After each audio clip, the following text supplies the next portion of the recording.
السلام عليكم ورحمة الله وبركاته. اهلا بيكم في مطبخ ست الكل. هنعمل مع بعض النهارده الكوسه بالبشاميل باللحمه المفرومه، طريقه جميله جدا وهتعجبكم جدا. شايفين الكوسه طالعه جميله ازاي؟ بسم الله ما شاء الله. معانا هنا دول 2 كيلو كوسه، غسلناهم وقطعناهم وصفيناهم.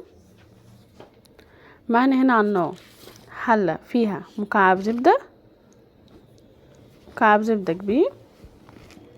هننزل بالكوسه وملح وفلفل اسود وفصين توم مفرومين. هنشوح الكوسه، نقلب فيها لحد ما نشوحها كويس. هنسيب الكوسه لحد ما تتشوح كويس جدا. تعالوا نعمل بشاميل على ما الكوسه تتشوح.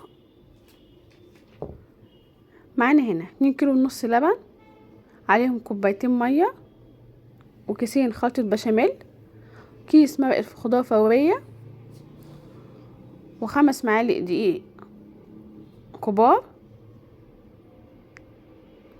وملح وفلفل اسود وبيضه وعليها رشه فلفل اسود وجوز الطيب. كل ده هنعمله على البارد. البشاميل بتاعنا بنعمله على البارد. بعد كده هناخد البشاميل على النار بعد ما ندوب الدقيق كويس جدا والمكونات كلها كويس. هننزل بحوالي 5 مكعبات زبده ومعلقه قشطه، ونبدا نقلب في البشاميل لحد ما يستوي ويوصل للقوام اللي احنا عايزينه ده. عايزين البشاميل يبقى تقيل. هنسيب البشاميل يبرد. تعالوا نشوف الكوسه وصلت لفين. الكوسه بسم الله ما شاء الله كده اتشوحت كده. احنا عايزينها دي المرحله هنطفي عليها خلاص. وصلت التشويحه اللي احنا عايزينها. معايا هنا لحمه متعصجه، هنزل عليها مكعبات فلفل رومي وهنشوحها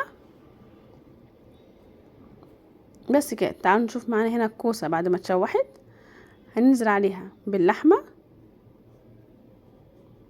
هنقلبهم كويس جدا.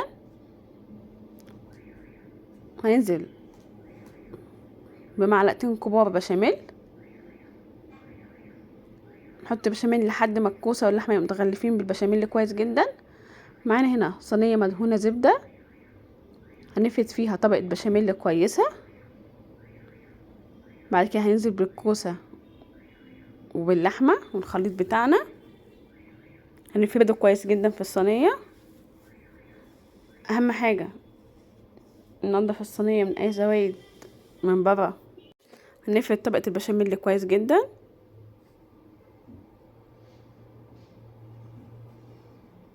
هنا انا ادخلها التلاجة واسويها تاني يوم. عندك عزومه ممكن تجهزيها من بالليل وتسويها على طول. هنجيب معانا هنا بضايه عليها رشه فلفل اسود وهندهن بيها وش صينيه الكوسه. هندخلها على الفرن مسخنينه قبلها بربع ساعه. الكوسه بعد ما طلعت معانا بسم الله ما شاء الله جميله جدا ودايبه في البشاميل وجوسي بجد. جربوها هتعجبكم جدا. اهم حاجه ان احنا نشوح الكوسه كويس جدا، حاجه بتديها نكهه وطعم وتطلع معانا صينيه الكوسه بالبشاميل مظبوطه وجميله. ولو اول مره تشوفونا يا ريت متنسوش تعملوا لايك وشير وسبسكرايب وفعلوا الجرس عشان يوصلكم كل جديد. واشوفكم فيديو جديد ووصفه جديده من مطبخ ست الكل. والسلام عليكم ورحمه الله وبركاته.